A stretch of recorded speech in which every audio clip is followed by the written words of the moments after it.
Good morning সবাইকে। তো এই জাস্ট বেরোলাম, কাছে কোণার্কের মন্দির যাব, উদয়গিরি, খণ্ডগিরি, তারপরে নন্দনকানন, এগুলো দেখে সব ফিরবো। কালকে রাতে খুব একটা ঘুম হয়নি, কারণ কারেন্ট চলে গেছিলো মাঝরাতে। তো আধা ঘন্টা পরে আবার ঘুম আসে। তো প্রচণ্ডই গরম লেগেছিল। আজকে একটা বড় ট্রিপ। আমি আস্তে আস্তে কথা বলছি, কারণ গলার খুব বাজে অবস্থা, আমার সর্দি একটু লেগেছে। আর এইগুলো ঘোরার পরে যদি টাইম থাকে তাহলে আজকে সন্ধ্যাবেলায় বিচে যাব, আদারওয়াইজ বাড়ি এসে রেস্ট নেবো, কারণ কালকের দিনটা আমরা আছি এখানে। তো দেখা যাক কতটা কি করতে পারি। তো চলো, প্রথমে আজকে যাবো কোণার্কের মন্দির, তার আগে ব্রেকফাস্ট করতে হবে। চলো। পুরী শহর থেকে বেরিয়ে আসার পরে ওয়েদারটা কিন্তু একটু ঠান্ডার দিকে চলে গেছিলো। ঝিরঝির বৃষ্টি পড়ছিল, বেশ একটা ভালো মনোরম পরিবেশ ঘোরার জন্য। অতটাও গরম লাগছিল না।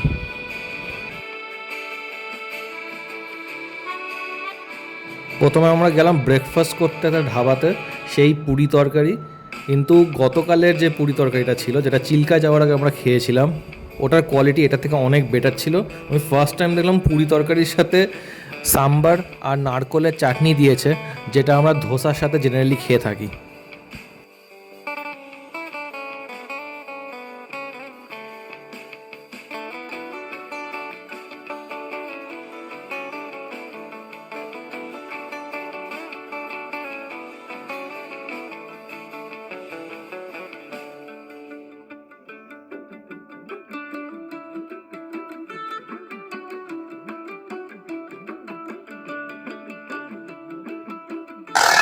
তো কোণার্কের পথে চন্দ্রভাগা বলে একটা জায়গাতে দাঁড়ালাম। এটা, এই জায়গাটা আমি আগে কখনো আসিনি। এখানে একটা সমুদ্র, বিচ, কিন্তু এখানে সমুদ্র প্রচন্ড উত্তাল, পুরো একদম, মানে ঢেউগুলো দেখো জাস্ট।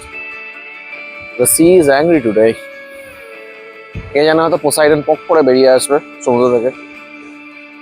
হ্যাঁ, এখানে 5 মিনিট দাঁড়াবো, দাঁড়িয়ে ওখানে যাবো কোণার্কে। কোণার্ক এখান থেকে বেশিক্ষণ লাগবে না, আর 15 মিনিট ম্যাক্সিমাম। কোণার্কে ফাইনালি চলে এসেছি। এবার সামনে গিয়ে দেখবো। এখানে কিন্তু টিকিট কাটতে হবে, কিন্তু আগের বার আমরা টিকিট কেটেছিলাম বলে মনে নেই। এটা এন্ট্রান্স।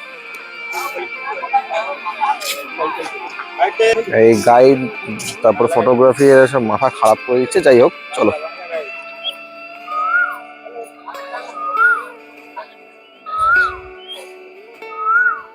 এখানে 1250-তে বানানো হয়েছিল। নরসিংহদেব ওয়ান বানিয়েছিল ইন সান টেম্পল। আর মন্দিরের যে উপরে এই পোর্শনটা, এখানে একটা বড় চুম্বক ছিল, সেই চুম্বকটাকে ডিস্ট্রয় করে দেওয়া হয়েছে। সেটা হিস্ট্রিটা আমি পরে বলছি।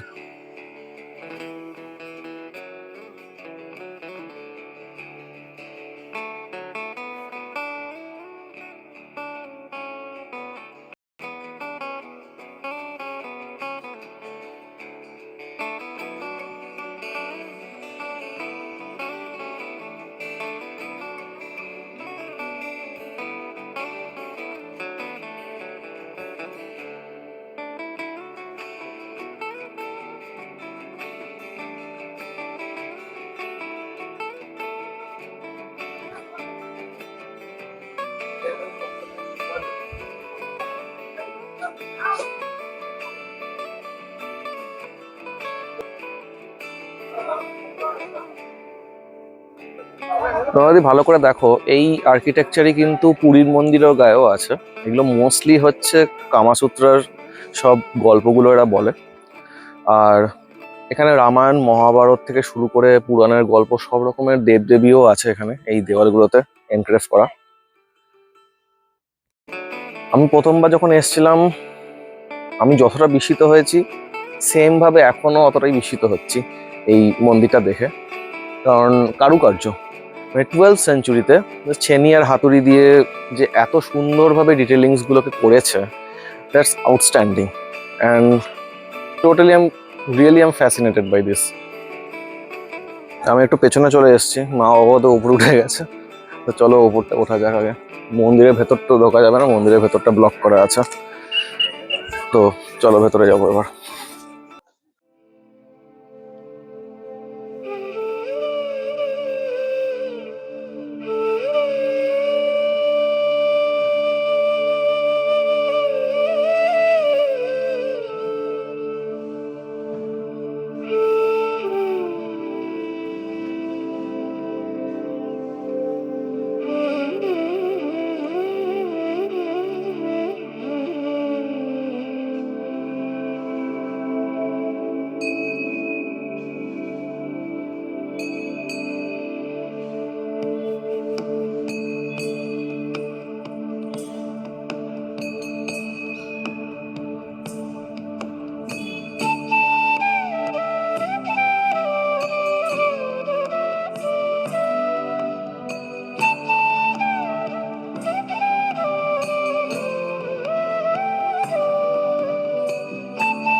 এই পেছনে আরেকটা এন্ট্রেন্স, এটা মেইন এন্ট্রেন্স ওইদিকে ছিল, পেছনে এটা একটা ব্যাক এন্ট্রেন্স, কিন্তু এটাও সিল করা, মানে পুরো মন্দিরটার ভেতরে আমরা কিন্তু ঢুকতে পারবো না। আর climbing the stairs is prohibited লেখাই আছে। পেছনে গার্ডেনটাও বেশ সুন্দর, এখানে প্রচুর যক্ষ যক্ষীর মূর্তি রাখা আছে, প্লাস মন্দির থেকে ভেঙে যাওয়া কিছু কিছু পাথরের অংশ এখানে রেখে দিয়েছে, স্থাপিত করে রেখে দিয়েছে। আর এই পোর্শনটা এটা এখনো কিন্তু কাইন্ড অফ মানে আন্ডার রিপেয়ার। আর অনেক জায়গাতে মন্দিরের, এত পুরনো মন্দির, 1250 সময়কার মন্দির, এত জায়গাতে ভেঙে গেছে, আলাদা করে আবার লাইমস্টোন দিয়ে এটাকে আবার প্যাচ করেছে। তো বুঝতে পারছো মন্দিরটা কতটা পুরনো। পুরো মন্দিরের স্ট্রাকচারটাই একটা চ্যারিয়েট, রথ, সূর্য মন্দিরের রথ, মানে সূর্য দেবতার রথ।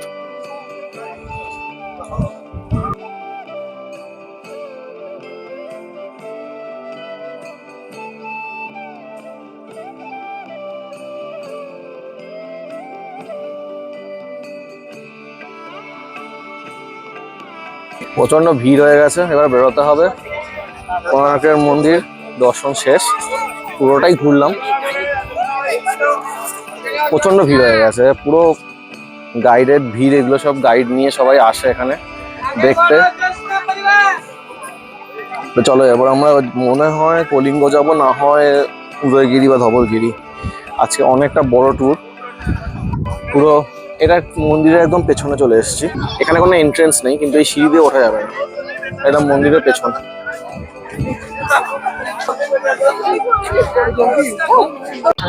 কোণার্কের দর্শন শেষ, এবার কোথায় যাবো দাদা?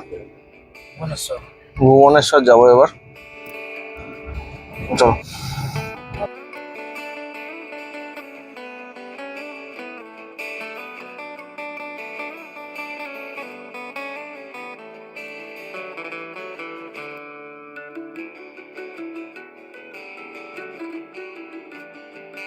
এইমাত্র ধবলগিরিতে নামলাম, আমার ঠিক পেছনেই হচ্ছে কলিঙ্গর ব্যাটলফিল্ড।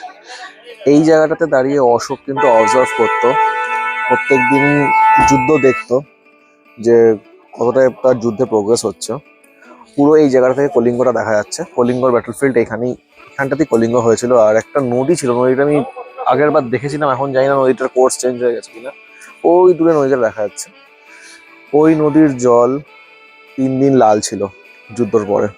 তারপরেই অশোক চেঞ্জ হয়ে যায়, অশোক বুদ্ধ ধর্ম গ্রহণ করে, তারপরে এই মন্দিরটা স্থাপিত করে। এই মন্দিরটাতে আগের বার গেছিলাম, এখন যাব একবার মন্দিরের ভেতরে, চলো।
ফাইনালি উদয়গিরি খণ্ডগিরি চলে এসেছি।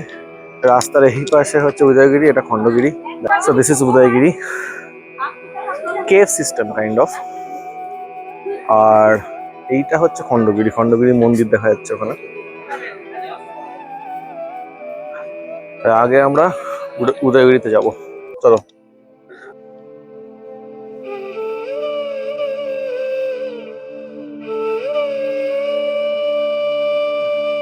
এই কেভ সিস্টেমগুলো বানানো হয়েছিল 1st সেঞ্চুরি BC, মানে কতটা পুরনো ইমাজিন করো জাস্ট। খণ্ডগিরিতে 18টা গুহা আছে, উদয়গিরিতে 15টা গুহা আছে। একসময় এখানে জৈন মংসরা থাকতো, এসে আশ্রয় নিত, থাকতো। এগুলো ন্যাচারাল কেভস, এগুলোকে পরে প্রিজার্ভ করে রেখেছে আর্কিওলজিক্যাল সাইট অফ ইন্ডিয়া। ভেতরে প্রচুর কারুকার্য আছে। কেভগুলোর ডিজাইনগুলো হচ্ছে অনেকটা অজন্তা ইলোরার যেরকম কেভস ওই রকম। চলো ভেতরটা ঘুরে দেখাবো এবার।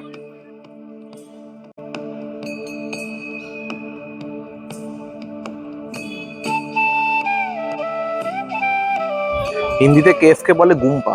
তো এইখানে প্রত্যেকটা গুম্পার কিন্তু আলাদা আলাদা করে নাম আছে। যেমন এখানে একটা গুম্পা আছে, বাজাগ্রাহা গুম্পা। তারপরে ভাবছি এই গুম্পাটার ভেতরে একবার ঢুকে দেখি কিরকম, ওদের একবার ঢুকিয়ে দেখাই। So this are the caves, এরকম কেভ সিস্টেম। এইখানে আগে জৈন মংসরা আশ্রয় নিত।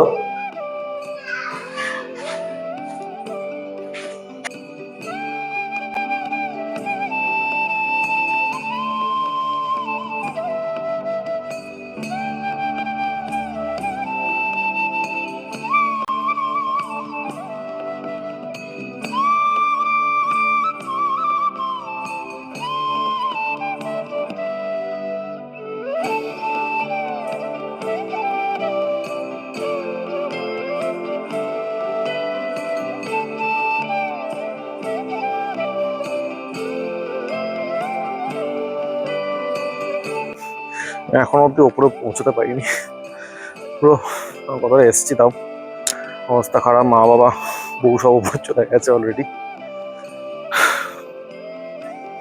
অলমোস্ট হবে।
একটা কেভ সিস্টেমের ভেতরে এতটা ঠান্ডা হতে পারে না আসলে বুঝতাম না।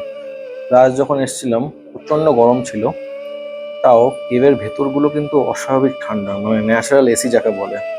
কেভ সিস্টেমগুলো